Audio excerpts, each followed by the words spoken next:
अपना हैदराबाद स्थान बताया अपना, और ये बोला कि आपका कोई बीमा क्लेम आया हुआ है हमारे पास में 10 लाख का, तो वो आपको हम देना चाहते हैं, तो आप हमारे संपर्क में रहिए करके। तो वो कंटिन्यू मुझे फ़ोन करने लगे सितंबर 24 से, और सितंबर 24 से फिर मैंने उनको ये भी बोला कि सर आपको जो करना है क्लेम देना है दीजिए, नहीं देना मत दीजिए, लेकिन मैं आपको 1 रुपये भी उसमें नहीं दूंगी। तो बोले हम आपसे कोई पैसा मांग भी नहीं रहे हैं। फिर ऐसे करते करते सर वो धीरे से कंपनी की बात करने लगे कि आपको हम हमारे पास में ऐसी वैसी कंपनियां हैं, जो भी बहुत सारी कंपनियों का नाम बताया उन्होंने, और बोले कि आप हैदराबाद में रहते हैं। ऐसे करते करते फिर कोई राजीव दीक्षित का फ़ोन आया, फिर कोई अनिरुद्ध पांडे जी का फ़ोन आया।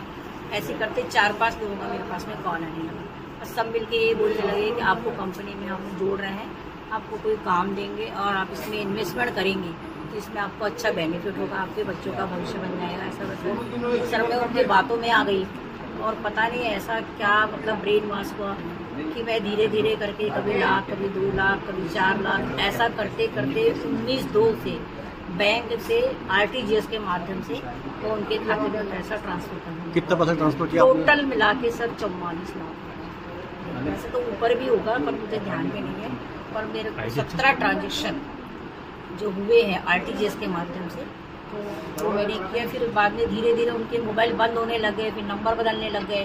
फिर सर एक बार उन्होंने 30,000 रुपये मेरे खाते में ट्रांसफ़र भी किया यूनियन बैंक में, तो मुझे और थोड़ी सी उम्मीद हो गई कि हो सकता है सही होगी कंपनी। फिर उनके नंबर बंद होने लगे, तब फिर मैंने सबसे पहले साइबर से आके यहाँ पे रिपोर्ट। मैडम इस फ्रॉड के बारे में अपने घर में किसी चर्चा नहीं किया? सर घर से क्या, बेटा साथ में जाता था, लेकिन बोला किसी ने कुछ नहीं, बहू ने भी नहीं बोली, एक ही बेटा। जिसमें करीबन 44 लाख रुपए जो है उन्होंने अपनी GPF का और पेंशन का जो पैसा सितंबर 2024 में उनकी आरोपियों से या फ्रॉडस्टर से बात हुई थी, और उसके बाद फरवरी माह 2025 से लेके मई तक उन्होंने लगातार इसमें पैसा ट्रांसफर किया था। 44 लाख में से वर्तमान में हमने जितने 6 आरोपियों को जो गिरफ्तार किया है, इनके पास से करीबन कुल जो मशरूका है वो 55-56 लाख रुपए का हमें जब्त हुआ है, जिसमें से 40 लाख रुपए नकद है, और उसी के साथ साथ जो अन्य जो कार इन लोगों ने परचेज की थी उसके माध्यम से मोबाइल फोन्स, टेलीफोन्स एक्सेट्रा जो भी चीजें हैं वो अभी हमने बरामद की हैं।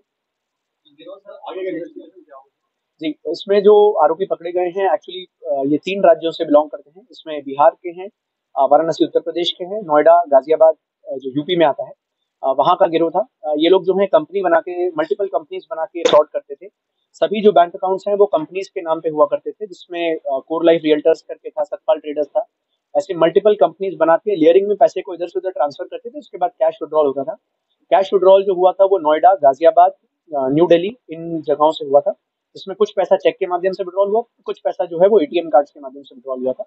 इसमें वर्तमान में इन सभी की हम लोग 10 दिन से ट्रांजिट रिमांड भी ली थी, और उसके बाद फिर जो नॉर्मल रिमांड होती है वो ली गई थी। अभी तक की हमारी विवेचना में भी पता चला है कि पुणे, पंजाब, मऊ, इंदौर और इसी के साथ साथ धामनोद जो जिला धार में आता है, और मुंबई जो क्राइम ब्रांच है, उनके यहाँ पर जो प्रकरण, विभिन्न प्रकरण है, उनमें इनकी तलाश है। तो मुझे लगता है कि सबसे पहले हम उनको सूचना देंगे, जिससे कि वो भी इन पे लीगल कार्रवाई कर सकें। और दूसरी चीज जो हमारी आगे की इन्वेस्टिगेशन बची है, उनकी कंपनी से रिलेटेड जो भी डॉक्यूमेंट्स हैं, चाहे वो कॉर्पोरेट अफेयर्स की वेबसाइट से हमें लेना हो, चाहे इंश्योरेंस रेगुलेटरी अथॉरिटी से हमें दस्तावेज इकट्ठे करने हो, प्लस जो इनके पास से मोबाइल फोन से डिजिटल डिवाइसेस मिले हैं उनका फॉरेंसिक एनालिसिस कराना हो, तो ये सब चीजें हम नेक्स्ट उसमें करेंगे।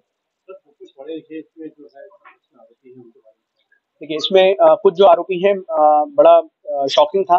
कुछ MBA करे हुए हैं, कुछ लोग पहले कभी कंपनी, सक्सेसफुल कंपनी चला चुके हैं। एक जो है वो रैपिडो का ड्राइवर के रूप में काम कर रहा था दिल्ली में।